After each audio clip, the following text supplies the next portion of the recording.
சரத் சாருடைய படம் ஒரு பக்கம் வருது, ராதிகா மேமோட படமும் ஒரு பக்கம் வருதுல்ல சார். இந்திய தொலைக்காட்சிகளில் முதல் முறையாக அப்படின்னு சொல்லலாம் த்ரூஅவுட் த வேர்ல்டில் இந்த மாதிரி உலக சரித்திரத்தில் husband and wife team lead பண்ணி ஒரே நாளில் போட்டி போடுற மாதிரி படம் வந்தது சரித்திரமே கிடையாது. It is a great moment. Director இப்படி தான் படம் எடுக்கணும்னு நினைக்கிறாரு. அண்ட் ஈ ஃபீல்ஸ் அந்த சொல்கிற கதை அவரால் மக்களுக்கு எடுத்து செல்ல முடியும்னு நினைக்கும் போது அதை என்கரேஜ் பண்ணுறதை தவிர வேறு எதுவும் எனக்கு தெரியல. உங்களுடைய கெரியர் கிராஃபில் சார் ஒரு படம் நல்லா ஜாலியாக ஒன்று பண்ணிட்டு அதுக்கப்புறம் ஒரு மாசாக பண்ணுவோம், அதுக்கப்புறம் ஒரு சைலண்ட்டாக ஒரு படம் பண்ணுவோம், அந்த மாதிரி என்னை பொறுத்த வரைக்கும் கதை தான் தேடலே இருக்கேன். இன்னும் வித்தியாசமாக எதுவும் பண்ணலாமான்னு. நான் கேபியோலாம் பண்ணுறது கிடையாது. அதிகமாக கெஸ்ட் ரோல்ன்றது ரொம்ப ரொம்ப தேவைப்பட்டால் சரத்குமாரில் இருந்தால் நல்லா இருக்கும்னு போது சில நண்பர்களுக்காக பண்ணுவேன். சார் இப்போ ரீசெண்டாக ரஜினி சார், கமல் சார் அந்த மாதிரி ஒரு ரீயூனியன் சொல்லிட்டு ஒரு பார்த்தோம் சார். இப்போ நான் ஒரு கதை கேட்டுட்ருக்கேன். ஒரு ஹைலி காமெடியான ஒரு படம் பேசிகிட்டு இருக்கோம். நான், சத்யராஜ், பாக்யராஜ். ப்ரோன்ற டேர்ம் டியூட் படத்துக்கு அப்புறமா Sarathkumar bro awesome, Sarathkumar bro mass அப்படின்னு சொல்றாங்க. ஜென்சி கிட்ஸ் பார்க்கும் அளவில் இன்றுள்ள நாயகனாக தெரிகிறான்னு சொன்னீங்க இல்லையா, அதை அச்சீவ் பண்ணது பல காரணம். காஞ்சனாலேருந்து பார்த்தீங்கன்னா காஞ்சனா அங்கிள் கூப்பிட்டாங்க அப்போ அந்த படம் வந்த பிறகு. So everybody spoke about me. So என்னை பற்றி பேசுகின்ற படமாக அமையும் போது நீ ஜென்சி கிட்டு ரீச் பண்ணிடுறீங்க. இது ஒன்று ஏன்னா ஃபுல்லாக காட்சி இல்லாதனால அப்போ இந்த ரியாக்ஷன் சார், இது அந்த ஆட்சி சொன்ன பிறகு வந்த ரியாக்ஷன் நினைக்கிறேன். வெரி இன்டெலிஜென்ட் காமெடியன் அப்படின்னு சொன்னால் இண்டஸ்ட்ரியில் கவர்மெண்ட் சார் தான். அவர் ஒரு யூனிவர்சிட்டி, யார் எந்த படத்தில் ஆங்கில படத்தில் எப்போ நடித்தாங்க, எப்படி அந்த கேரக்டர் நடிச்சிருந்துச்சு, இதெல்லாம் ஒரு பெரிய என்சைக்ளோபீடியா அவர். ஸோ அவர் கூட நடிக்கும் போது எல்லாமே வித்தியாசமாக இருக்கும். அவர் பேச்சும் அப்படி தான் இருக்கும். சும்மா ஷார்ட்டுக்கு போயிட்டு இருக்கும்போது கவர்மெண்ட் சார் 2 வார்த்தை அப்படின்னு சொன்னேன், 2 வார்த்தைன்ட்டு போவார். ஏன்னா 2 வார்த்தை பேசுங்க சார்னா 2 வார்த்தைன்னு வருவார். இந்த மாதிரி இப்போ நம்ம கூட எல்லாருக்கும் ரொம்ப ஃபேவரட்டான சரத்குமார் ப்ரோ இருக்கிறாரு. ஹாய் சார், நல்லா இருக்கீங்களா? நல்லா இருக்கு. ஓகே சார், இந்த ப்ரோன்ற டேர்ம் டியூட் படத்துக்கு அப்புறமா உங்களை நிறைய கமெண்ட் மீம்ஸ்லாம் பார்க்கும்போது Sarathkumar bro awesome, Sarathkumar bro mass அப்படின்னு சொல்கிறாங்க. அதை நீங்கள் பார்த்தீங்களா இங்கே? அது ப்ரோன்ற ஜென்ரலாகவே நான் ஈவன் சோஷியல் மீடியா எக்ஸ்போஷரில் நான் ஏதாச்சும் கமெண்ட் பண்ண, ஏதாச்சும் நான் போஸ்ட் பண்ணால் கூட நான் போய் அந்த கமெண்ட் செக்ஷன் நான் போகிறதில்ல. I'm not looking for appreciation or அது நான் மனசு பட்டது நான் சொல்கிறேன். பீப்புள் அப்ரிஷியேட்ன்றது மற்றவங்க பார்த்து சொல்லுவாங்க. ஓகே பண்ணாங்க சார், இந்த இடத்துல உங்களுக்கு திட்டிருந்தாங்கன்னு சொன்னால் கூட அப்படியான்னு கேட்டுக்குவேன். So that's it. It doesn't give me. அதனால் எந்த ஒரு மாற்றமும் என் மனநிலையில் ஏற்படுவதில்லைன்னு சொன்னேன். வேறு ஒன்றும் இல்லை. I'm happy that people like me. இன்றைக்கும் ரெலவெண்ட்டாக இருக்கிறது எனக்கு மகிழ்ச்சியாக இருக்குது. ஏன்னா சார், இந்த ப்ரோன்ற டேர்ம் இப்போ இருக்க இந்த 2K ஜென்சி கிட்ஸ் உங்களை இப்போ இருக்க ஸ்டாராக நாங்கள் உங்களை ஆரம்பத்துலேருந்து பார்த்துட்டு இருக்கோம். பட் இருந்தாலும் இப்போ இருக்க ஸ்டாராக ரொம்ப அழகாக ஏற்றுக்கிட்டாங்க. அது ரொம்ப பாசிட்டிவாக இருக்குது. சந்தோஷமாக இருக்குது, மகிழ்ச்சியாக இருக்குது சார். ஆலி இந்த திரைப்படம் பார்க்கும்போது ரொம்ப கிளாஸாக இருக்குது. நீங்கள் தான் படத்தை முழுக்க சுமந்துட்டு போகிற மாதிரி ஒரு விஷயம் பார்க்க முடியுது சார். டேரக்டர் மலையாளம் சார், நீங்கள் தமிழ் சார். எப்பயும் மலையாளத்தில் ஒரு டேரக்டர் அங்கே தான் நிறையா நல்ல கதைகள் இருக்குது அப்படிலாம் சொல்லுவாங்க. ஸோ நம்ம தமிழ் சினிமாவில் மலையாளம் டேரக்டர் படத்தில் நீங்கள் நடிக்கிறதுக்கான காரணம் என்ன சார்? இல்லையா, தென்காசிப்பட்டினமே ரஃபீக்கா தான் பண்ணியிருந்தாங்க. ஸோ தென்காசிப்பட்டினம் ஒரிஜினல் மேக்கர்ஸ் தான் டைரக்ட் பண்ணாங்க, என்னையும் நெப்போலியன் வச்சு. அது நல்ல படம், நல்லா ஹிட் ஆச்சு. அப்படிலாம் கிடையாது. இதுதான் கிறிஸ்காது. Industry is become one. இங்கே மலையாளம், தெலுங்கு, கன்னடம், மலையாளம், ஹிந்தி அப்படிலாம் இல்லை, எல்லாமே ஒன்று கலந்து ஒன்றாயிடுச்சு. ஓகே, இவர் கிறிஸ்கிராஸாக எல்லாம் நடிச்சிட்டு இருக்காங்க. அது பெரிய it's very encouraging and welcome sign. இது மாதவராம் சார் படம் நான் பார்த்தேன். கதை சொல்லணும்னு சொல்லும்போது அவர் ஒரு கோர்ட் ரூம்குள்ளே பண்ணது தான் எனக்கு ரொம்ப பிடிச்சிருந்துச்சு. மேல் விலாசம் பண்ணது ரொம்ப இம்ப்ரெஸ்ஸான ஒரு படம் எனக்கு. அது ஒரு கமர்ஷியல் ஹிட்டாக இல்லாட்டி கூட appreciated film, critically acclaimed film at that time. So அவர் இந்த தடவை சொல்லும் போது இந்த கதையே ஒரு ஃபிஷிங் போட்டு, ஃபிஷிங் வெசல் அதுக்குள்ளே தான் சொல்ல போகிறோன்னு சொல்லும் போது வேறு எதுவும் மாற்றங்கள் பண்ண முடியுமா, நம்ம கமர்ஷியலாக இன்னும் கொஞ்சம் வேறு ஏதாச்சும் எலிமெண்ட்ஸ் ஆட் பண்ண முடியுமா, இதெல்லாம் நான் கூட சிந்திச்சு பார்த்தேன், டிஸ்கஷன் பண்ணேன். பட் இது வெரி கிளியர் சார். இது ஏன் செய்ய போகணும், அது போட்டான சார், போட்லேயான இது கதை அப்படின்றாரா. சரி, வி ஷுட் கிவ் தட் இந்த ஸ்பேஸ் தரணும். ஒரு டைரக்டர் இப்படி தான் படம் எடுக்கணும்னு நினைக்கிறாரு. அண்ட் ஈ ஃபீல்ஸ் அந்த சொல்கிற கதை அவரால் மக்களுக்கு எடுத்து செல்ல முடியும்னு நினைக்கும் போது அதை என்கரேஜ் பண்ணுறதை தவிர வேறு எதுவும் எனக்கு தெரியல. ஸோ அதனால் இது பார்த்தீங்கன்னா டைலாக் ஒரு 30-40% டைலாக் இருக்கும் படத்தில். ஓகே, அப்போ 60% is more of sound, noise, action sound. ரான்ற டாக், அது இன்னொரு ஹீரோ அந்த படத்தில், இந்திரஜித் அது ஹீரோ, நான் ஒரு ஹீரோ, இப்படி தான் கதை போயிட்டுருக்கு. ஸோ சர்க்குலேட்டிங் அமாங் 3 கேரக்டர்ஸ் மெயினாக. ஓகே, அந்த ரான்ற அந்த டாக் மேலே அந்த டாகு, ரெண்டாவது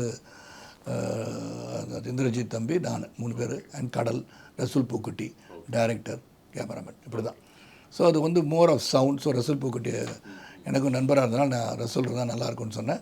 and producer and director also agreed that Resul இது பண்ணால் நல்லாயிருக்கும்னாங்க. So Resul is given is best சவுண்டுக்காக. படம் வந்து தியேட்டரில் வந்து நல்ல சவுண்ட் எஃபெக்ட் உள்ள தியேட்டரில் பார்க்கும்போது அந்த சவுண்டு, ஃப்ரீசர் ரூமில் போனோன்னே அதோட நாய்ஸ் வெளியே எப்படி கேட்கும் கீழே. அதுக்கு வந்து செட்டு வேறு போட்டாங்க, ஹைட்ராலிக்ஸ் போட்டு வித்தியாசமாக. அந்த போட் வந்து ராக்கிங்கில் இருக்கும்போது எப்படி சீன் எடுக்க முடியும், ஆக்ஷன் எடுக்க முடியும், இதெல்லாம் நிறையா சிந்திச்சு மெனக்கடல் அதிகம். அது வித்தியாசமான திரைப்படம். மக்கள் வந்து ஒரு வித்தியாசமான கதையை, வித்தியாசமான திரைப்படத்தை பார்க்க வேண்டும் என்ற அவா இருந்தால் கண்டிப்பாக இந்த படத்தை பார்க்கலாம். நீங்கள் நிறைய இடங்களில் வித்தியாசமானன்னு சொல்லும்போது அங்கே உள்ள எலமெண்ட்ஸ் ஒவ்வொன்றா சொல்லும்போது இந்த படம் பார்க்கணும் அப்படின்ற ஒரு க்யூரியாசிட்டி வருது சார். அண்டு இப்போ நீங்கள் உங்களுடைய கெரியர் கிராஃபில் சார் ஒரு படம் இப்படி பண்ணணும், இன்னொரு படம் அப்படி பண்ணணும், இந்த மாதிரி ஏதாவது வச்சுருக்கீங்களா சார்? ஒரு படம் வந்து நல்லா ஜாலியாக ஒன்று பண்ணிவிட்டு அதுக்கப்புறம் ஒரு மாசாக பண்ணுவோம், அதுக்கப்புறம் ஒரு சைலண்ட்டாக ஒரு படம் பண்ணணும், இந்த மாதிரி? என்னை பொறுத்த வரைக்கும் கதை தான். நான் வந்து தேடல்லே இருக்கேன், இன்னும் வித்தியாசமாக எதுவும் பண்ணலாமான்னு. 2-3 கதை கேட்டு வச்சுருக்கேன். ஒரு குக்கிராமத்தில் நான், மஞ்சு வாரியார், ஒரு டாட்டர், அது வந்து ஒரு பாசமுள்ள பெற்றோர், ஒரு பொண்ணு, அதுக்கு என்ன நடக்குது, என்ன நடந்துச்சு, சாது மிரண்டால் காடு கொள்ளாதுன்ற மாதிரி எப்படி டேர்ன் ஆச்சு, ஒரு கதை கேட்டு வச்சுருக்கேன். Very interesting script. அது வந்து எல்லாம் எலெக்ஷனுக்கு அப்புறம் ஆரம்பிப்போம். அப்புறம் தெலுங்கு படம் ஒன்று நானும் பாலையாகம் பண்ணுற மாதிரி ஒரு படம், இன்ட்ரெஸ்டிங் திங். வீரசிம்மா ரெட்டி எடுத்தார், Gopi. Still not finalise, but narration போயிட்டுருக்கு, கதை கேட்டுட்ருக்கோம், அது போயிட்டுருக்கு. ஸோ வித்தியாசமான கதாபாத்திரங்கள் வரும்போது நான் வந்து கேபியோலாம் பண்ணுறது கிடையாது. அதிகமாக வந்து கெஸ்ட் ரோல்ன்றது ரொம்ப ரொம்ப ரொம்ப தேவைப்பட்டால் சரத்குமாரில் இருந்தால் நல்லாயிருக்கும்னு போது சில நண்பர்களுக்காக நான் பண்ணுவேன். பாலையாக்கு வந்து நான் தெலுங்கில் வந்து இப்போ பண்ண படம் தான் இங்கே ஜனநாயகமாக எடுத்திருக்காங்க. ஸோ என்னை பொறுத்த வரைக்கும் கதை வரும்போது அந்த கதை என்னை மையப்படுத்தி இருக்கின்ற கதையாக முதல்ல பார்ப்பேன். ஓகே, நான் ரீஎன்ட்ரின்னு சொல்ல மாட்டேன். 5 ஆண்டுகள் வந்து நான் அரசியல் இருந்தனால டோட்டலாகவே படமே பண்ணலை. அதுக்கப்புறம் தான் நான் வந்து வானம் போட்டுட்டும், போர் தொழில், Ponniyin Selvan, smile man, dude, அதுக்கு டூடு வரைக்கும் படம் பண்ணிட்டேன். நான் வித்தியாசமான படங்கள் ஒவ்வொன்றும் வித்தியாசமாக அமைஞ்சிச்சு. டிஃப்ரெண்ட் ஜானர்ஸ் கிடச்சிது, பெர்ஃபார்ம் பண்ண ஸ்கோப் கிடச்சிச்சு.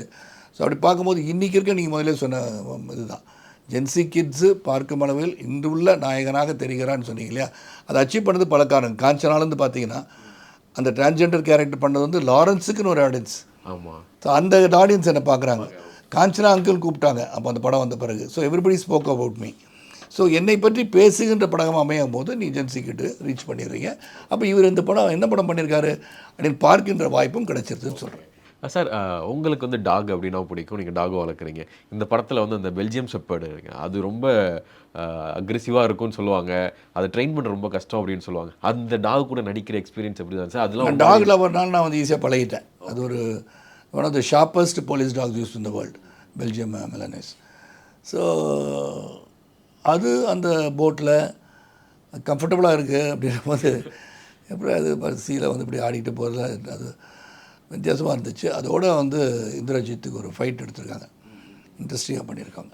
So that it self is very ரொம்ப நல்லா பண்ணியிருந்தாங்க. அந்த சவுண்டு எஃபெக்ட்ஸு, கடல், அதில் வந்து ஒரு அட்டாக் வித் த டாக் ரொம்ப நல்லா இருந்துச்சு. சார், உங்களை பொறுத்த வரைக்கும் இப்போ தமிழ் சினிமாவோட அந்த போக்கு இருக்குது சார், அது எப்படி இருக்குதுன்னு நினைக்கிறீங்க சார்? ஏன்னா இப்போ ஆடியன்ஸும் சரி, இப்போ வந்து ஒரு படம் பண்ணுறவங்களும் சரி, இந்த படம் வந்து ஓடுமா ஓடாதான்னு சொல்லிட்டு அது அந்த ஒரு டைம் வரைக்கும் அவங்களுக்கு வந்து தெரிய மாட்டேங்குது. இது மக்கள் அக்செப்ட் பண்ணுறாங்களா இல்லையா, அப்படி ஒரு சஸ்பென்ஸாகவே இருக்குன்னு சொல்கிறாங்க சார். நீங்கள் எப்படி சார் அதை பார்க்குறீங்க? எந்த காலகட்டத்திலையும் அப்படி தான் யோகி. எந்த படமும் வந்து தோல்வி படமாக எடுக்கணும்னு யாரும் முயற்சி எடுக்கிறதில்ல.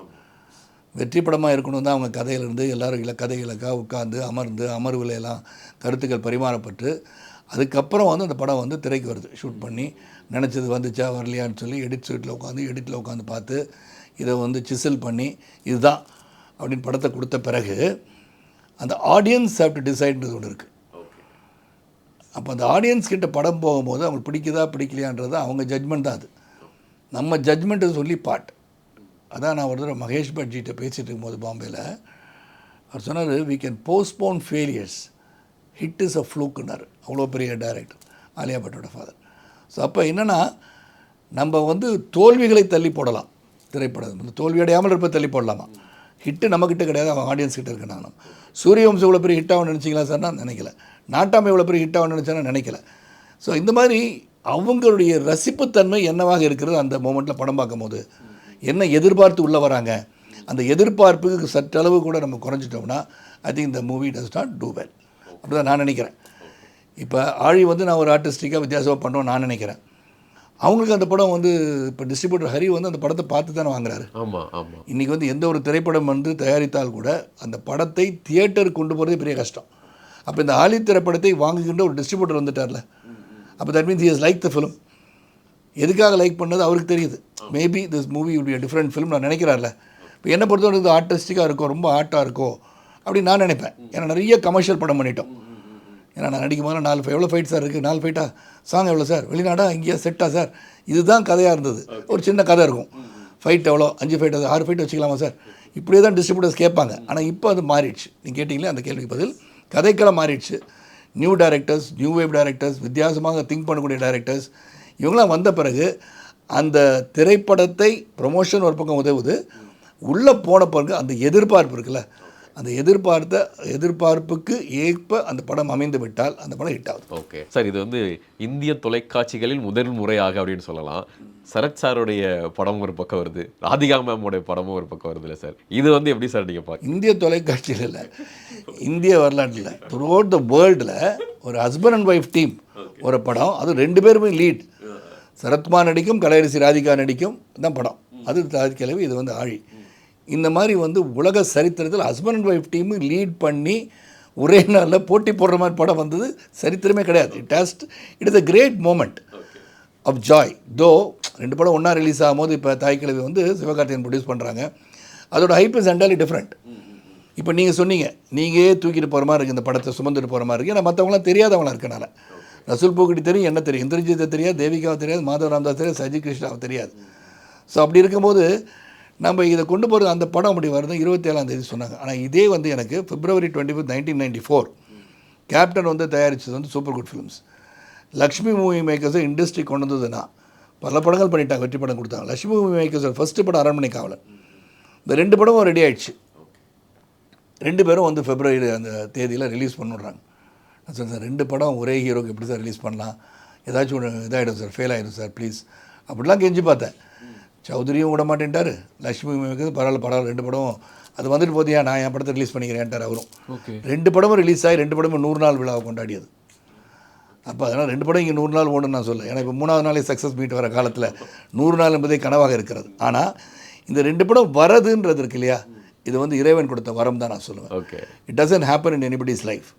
ஒரு ஹஸ்பண்ட் அண்ட் ஒய்ஃப் டீம், அது தவிர இன்னொன்று இருக்குன்னா 6ஆம் தேதி அன்றைக்கி என்னுடைய டாக்டர் வரலட்சுமி இயக்கி நடித்திருக்கின்ற சரஸ்வதி தெலுங்கில் வருது. அப்போது it is very interesting to see that we are all relevant in the film industry. கடந்த ஒரு 27 6ஆம் தேதி வந்து ரிலீஸ் சரஸ்வதி, டப் பண்ணி இங்கே வந்து ஒரு 15 நாளுக்கு ரிலீஸ் பண்ண போகிறாங்க. ஸோ இதெல்லாம் வந்து we feel happy about the whole thing that we have been relevant in this industry, we are giving back something to the industry அப்படின்னு நினைக்கும் போது சந்தோஷம். ரொம்ப பாசிட்டிவாகவும் இருக்குது சார் அது. Yes, it is positive and also திருஷ்டி மாதிரி தெரியுது எனக்கு. வந்து we should not be totally over expose also, but we cannot help it. ஏன்னா சம்டைம்ஸ் இட் ஹேப்பன்ஸ். நீ கேட்டனால அந்த பதில் சொல்லுங்கள். ஓகே, சுற்றி போட்டுருங்க சார் அப்படி சொல்லுவாங்க சார். ஒரு காமெடியன் ஒரு ஹீரோ காமெடி பண்ணுறது அப்படின்றத தாண்டி ஒரு காமெடியன்னா இப்படி தான் இருக்கணும், அவங்க பாடி லாங்குவேஜ் இப்படி தான் இருக்கணும், அவங்க இப்படி ஒரு பேட்டர்ன் வந்து வச்சுருந்தாங்க இருக்குது சார் தமிழ் சினிமாவில். ஆனால் நீங்கள் ஆரம்பத்தில் இருந்து காமெடியும் பண்ணுறீங்க, ஹீரோவாகவும் பண்ணுறீங்க.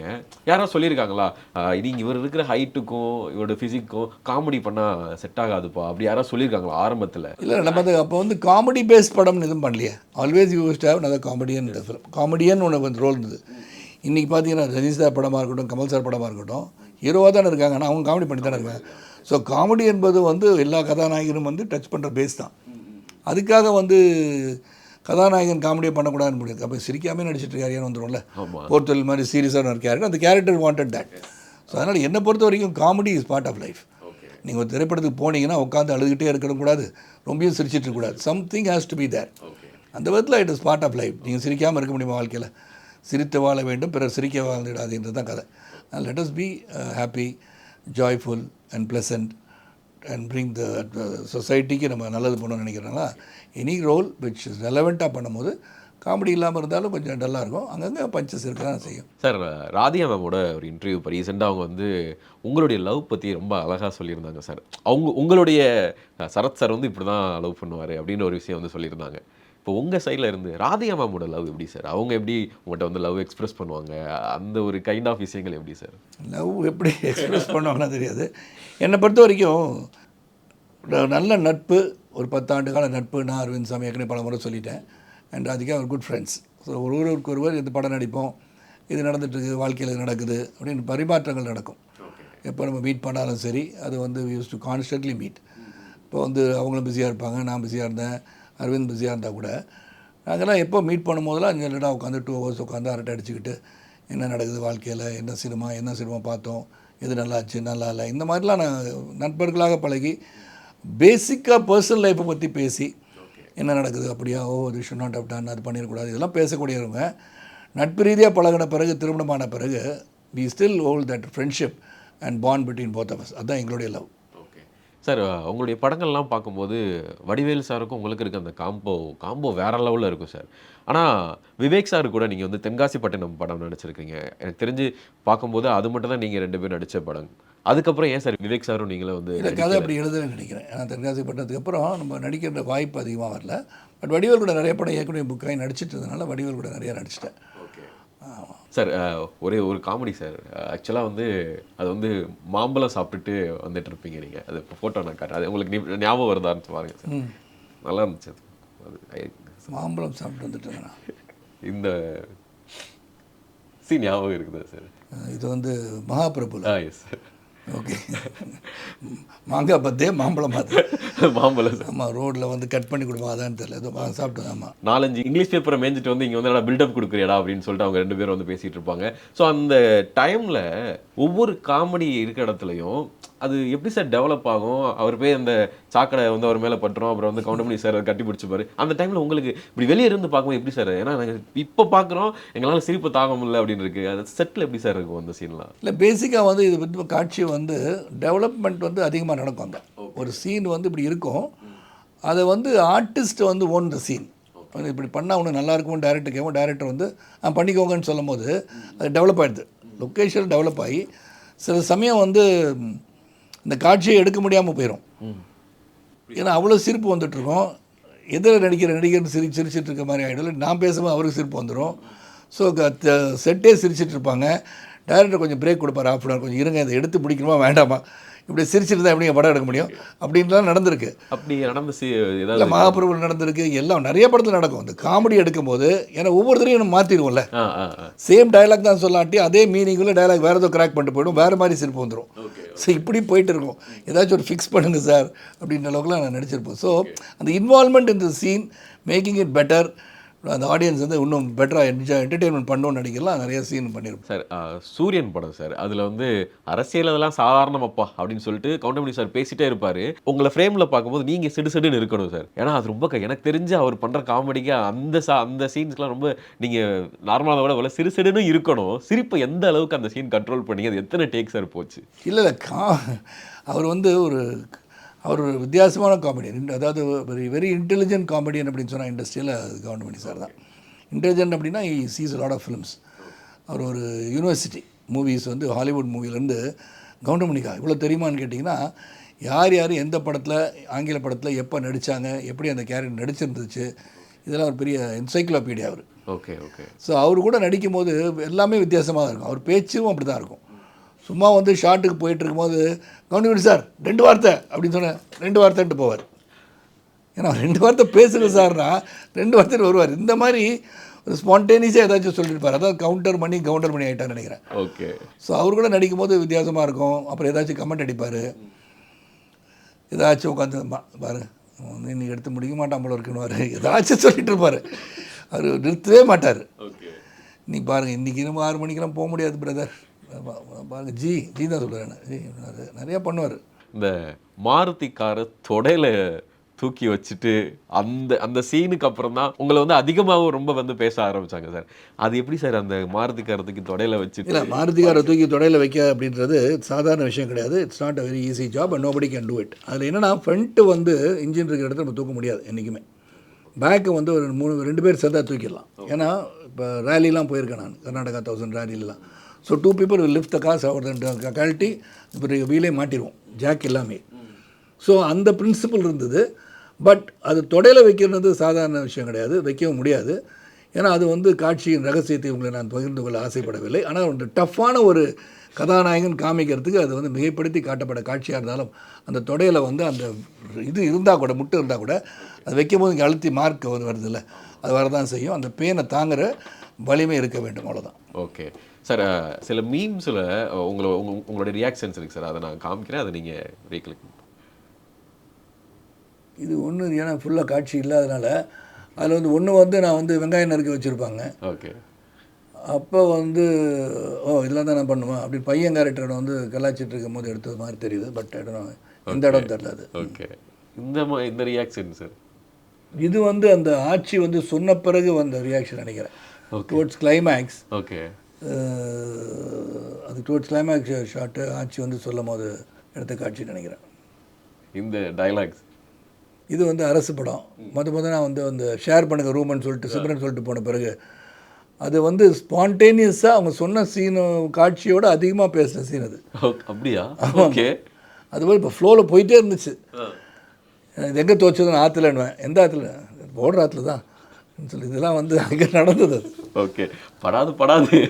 படாதுன்னு நான் கொஞ்சம் ஆச்சாரம் ரோட்டுக்கா போகிறேன் இல்லை இன்னும் இப்போ இல்லை அப்படின்னு நிறையா அப்படியே போயிடுச்சு அது. சார் இப்போ ரீசெண்டாக ரஜினி சார், கமல் சார் அந்த மாதிரி ஒரு ரீயூனியன் சொல்லிட்டு ஒரு பார்த்தோம் சார். அந்த மாதிரி உங்களை ஏதாவது பெரிய ஒரு ரீயூனியன் இந்த மாதிரி ஒரு படங்களில் எங்களை பார்க்க முடியுமா சார்? கமர்ஷியலாக பிக்காக பெருசு. அது வந்து டைரக்டர் தான் பார்க்க வைக்கணும்னா டைரக்டர் தான் முயற்சி எடுக்கணும். இப்போ நான் வந்து ஒரு கதை கேட்டுட்ருக்கேன். அதில் வந்து நான் சத்யராஜ், பாக்யராஜ் ஒரு ஹைலி காமெடியான ஒரு படம் வந்து பேசிகிட்ருக்கோம். ஸோ இந்த காம்பினேஷன் எப்படி இருக்கும் அப்படின்னு நினச்சி பார்த்தா ஒரு காமெடியான ஒரு படம் வந்து எப்படி இருக்கும்னு பார்த்து யோசனை பண்ணி பார்க்கும்போது ரொம்ப வித்தியாசமாக இருந்தது. அது ஒன்றும் நான் சத்யராஜ் சார்ட்டும் பேசலை, பாக்யராஜ் சார்ட்டும் பேசலை. பட் அந்த மாதிரி வேணால் பண்ணலாம் மொழியே ஆக்ஷனாக பண்ணும்போது பண்ணால் நிச்சயமாக வந்து எனக்கு தெரிஞ்சு நம்ம வந்து நிறைய படம் பண்ணலாம். இப்போ டர்ட்டி டசன் வந்துச்சு, அப்புறம் இப்போ வந்து சில்வஸ்டர் ஸ்டாலோன் எல்லாம் நடிச்சிட்ருக்காங்க, ஒன்றா நடிக்கிறாங்க. ஸோ அந்த மாதிரி ஏதாச்சும் ஒரு ஆக்ஷன் படம் எடுக்கலாம். அது டைரக்டர் தான் நான் நினைக்கிறேன் ஒழிய we cannot think and do major film பண்ணோம்னா அதுக்கு பட்ஜெட்ஸ் இருக்கணும் இல்லையா? ஓகே. இப்போ ரஜினி, கமல், சரத்குமார், சத்யராஜ் இப்படி எல்லோரும் நடிக்கணும்னு சொன்ன ஒரு படத்தில் எப்படி அந்த ரோலை கிரியேட் பண்ணுவீங்க, என்ன மாதிரி கதையை திருப்பி எல்லாருக்கும் வந்து எப்படி பாத்திர படைப்புகள் இருக்கும். இப்போ அந்த இதிலே பார்த்தீங்கனாலே அவர் வந்து இப்போ பில்லரி இல்லை அப்படின்னு சொல்லி மியூசிக் டைரக்டர் சரி ஒரு நிமிஷம் நீங்கள் முதல்ல இந்த படத்தில் யார் ஹீரோன்னு சொல்லுங்கன்னு அந்த மாதிரி தான். சார் இப்போ வந்து உங்கள் கூட நடித்த ஹீரோயின்ஸ் சொல்கிறேன் சார், திஸ் ஆர் தட் மட்டும் நீங்கள் சொல்லுங்கள் sir. Devayani ma'am, Meena ma'am. Difficult question answer. 2 பேரும் எனக்கு பிடிக்கும். Okay. Khushbu ma'am, Nayanthara. Khushbu. Okay. இல்லை நயன்தாரா பிடிக்கும், பட் குஷ்பு நிறைய படம் என் கூட நடிச்சிட்டாங்க. ஓகே. அதே மாதிரி நயன்தாரா நடிச்சிட்டாங்க. நீங்கள் இந்த மாதிரி டிஃபிகல்ட்டான கேள்விலாம் கேட்கக்கூடாது. சரி ஓகே சார், அப்படி வந்து கிடையாது. Okay sir, thank you so much sir. உங்களுடைய அடுத்தடுத்த விஷயங்கள் நாங்கள் வந்து பார்த்துக்கிட்டு இருக்கிறோம். ஸோ ரொம்ப பாசிட்டிவாக வந்து பண்ணிகிட்டு இருக்கிறீங்க. அண்ட் ஆலி படம் ரொம்ப பாசிட்டிவாக அமையணும்னு சொல்லிட்டு மனதார கேட்டிருக்கிறேன் சார். நன்றி சார். Thank you sir.